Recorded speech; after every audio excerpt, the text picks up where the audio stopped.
plot is ang beginning and first starts with a man, unnamed captain who was just taken command of the ship. He feels insecure about his security and struggles with isolation moves from his crew from a familiar station.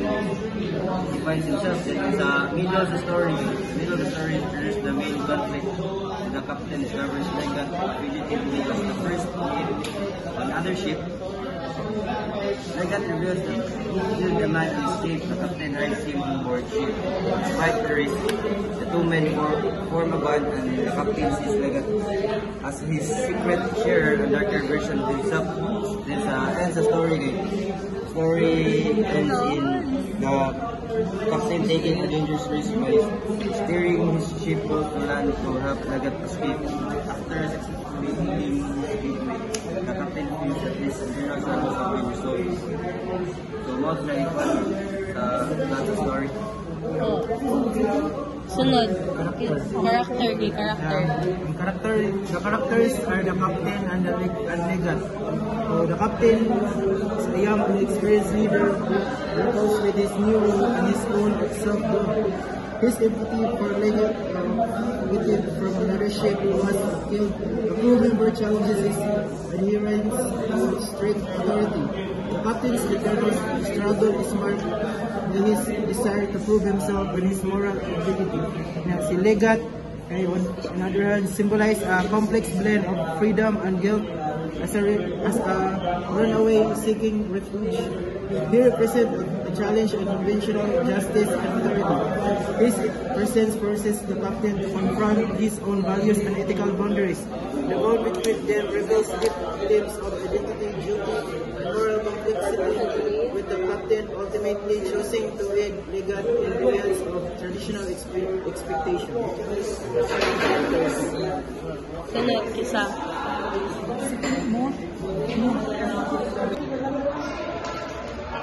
Ang setting, kaya may kumayang ang setting ay the ship, the sea, and the weather.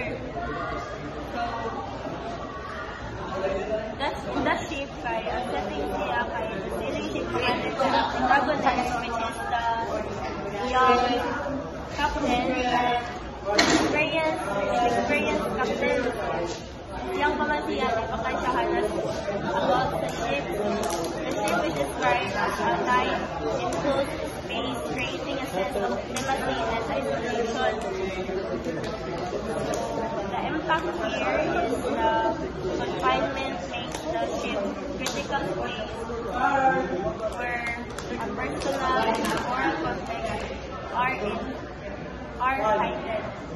There must be internal struggles play out in this limited space and for constant vigilance. So in the sea, guys, the vast, open the sea surroundings, the ship creates an expansive background. Ang backdrop is boundless nature contrasts sharply with the confined space of the ship.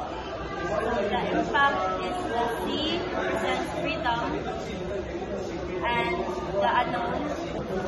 Central themes of the literature include identity, authority, duality, and moral conflict. The young captain is unsure of his leadership, which reflects the struggle many face when taking on new responsibilities. The bond between the captain and Legat shows how we can sometimes see parts of ourselves in others, even the darker sides. The story also explores how making true decisions is part of becoming a captain.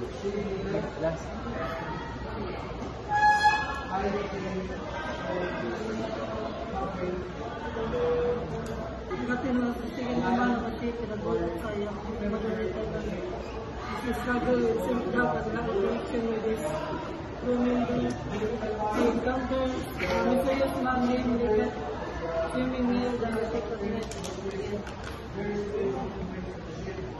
The moral context of this story is it revolves around the young captain's struggle with his own identity, self-doubt, and pressure of leadership. How the internal conflict of his character is insecurity and confidence. The young captain not by the self-doubt, feeling disconnected from his crew, unsure of his leadership.